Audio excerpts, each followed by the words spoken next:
In games after a little bit of a slow start, really playing well, Jeff. Well, he was off to a very slow start. Didn't look like himself.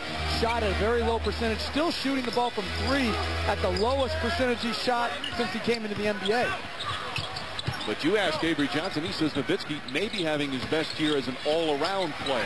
Wallace hits a 3. Loves to stand out there and knock it down, and he pulls the Pistons within 1. Well, he's a big man that can shoot with range, and he's a guy that's not going to turn down shots. Terry blocked by Prince. Defensively, and that is their best way of winning.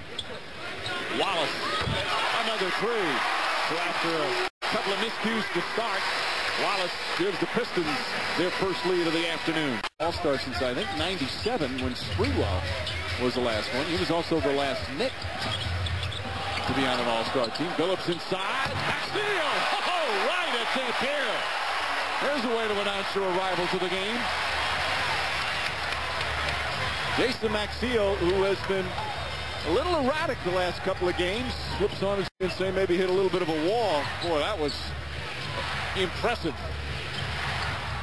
Nowitzki, nice spin move inside, blocked by Maxiell as Nowitzki gets knocked to the ground, and no call there. Billups to the basket. Maxiell.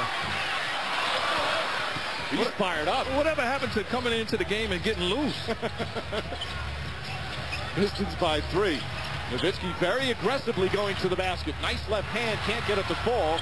Dampier gathering himself. Howard for 3. And Nowitzki the offensive rebound. Here's Howard. Shot won't go. Wallace altering that shot. Pistons ball. Their defense very strong. And the big guys for the Detroit Pistons coming in with high energy. You talk about the breakdown on the perimeter.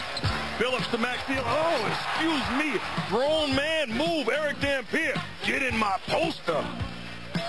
Meanwhile, the Mavericks have missed their last 9 shots. For them offensively. Even that shot was contested. The Detroit Pistons have to be satisfied with what they're doing defensively. Good open looks for Billups. 3-pointer won't go. And flying in is Maxiell.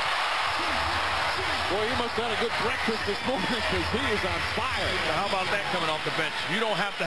I think we need to find out what Maxiell ate this morning because he has come into this ball game and had an impact on it. Offensive rebounding, getting the basketball, quick, explosive jump, not allowing the defense to recover at the rim, says Dampier again.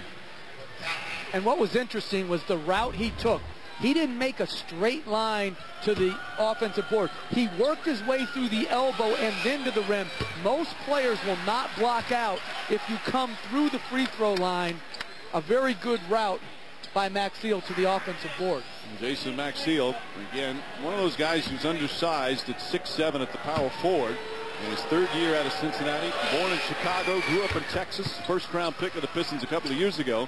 Played 4 years of college, so he's a mature 25-year-old. But getting his first real big-time minutes in the NBA. Played last year a bit more, and now this season, an instrumental part. Stuckey able to put it in. Berea may have gotten a piece of it with Stuckey's strength. Turnover. That's the first of the game for Dallas. Billups. Maxiell comes flying in. What a presence he's been already. Billups gets inside, stripped, gets it back. There's Jarvis Hayes, another new addition, the floater. Falls off the rim. Billups tips won't go. And a loose ball foul on Amir Johnson. It's going to be his second. Make that his 3rd already. Jason Maxiell, a real force here in the first half. Love the energy and force that the Pistons are playing with. Mama, there goes that man. Maxiell attacking the rim. Maxiell. And Maxiell served an apprenticeship his first 2 years in the NBA behind Ben Wallace, Rasheed Wallace, and McDyke. But what he brings is energy, toughness, quick jumping.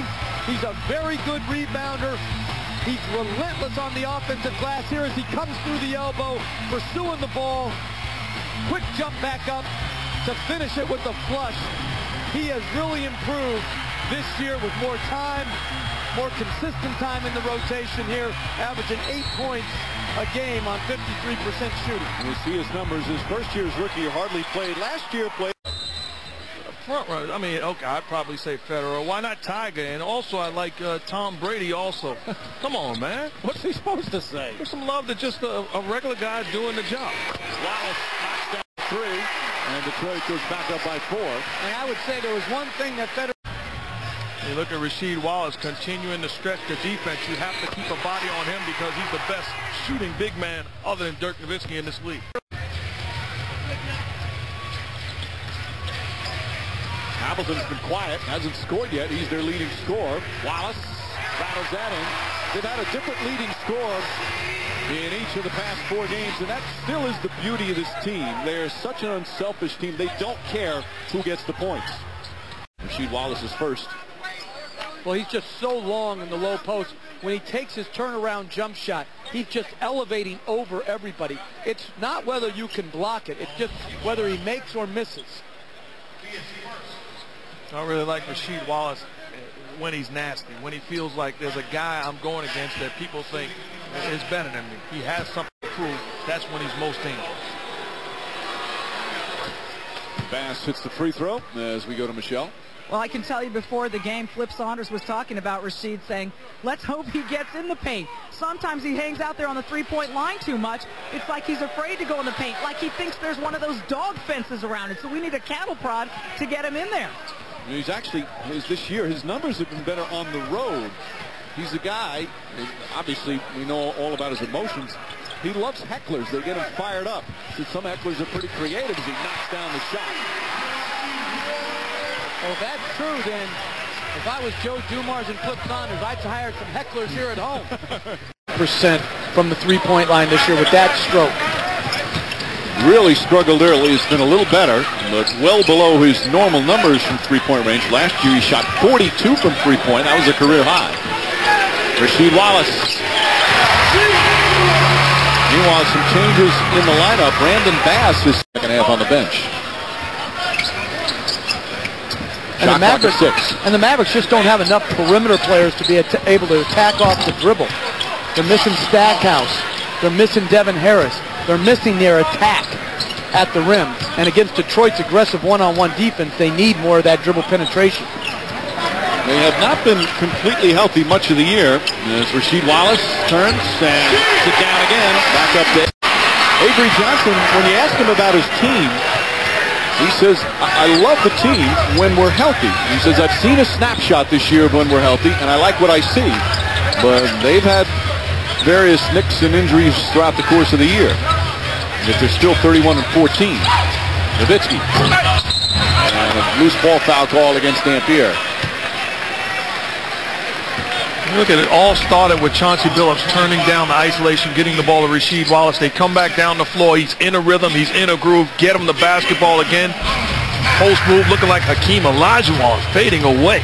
Well, he's got 17. Meanwhile, another missed three-pointer. Mavericks 0 for 7 from downtown. As clear the floor, and he will make a play for someone else. Dampier, an air ball from about 8 feet away.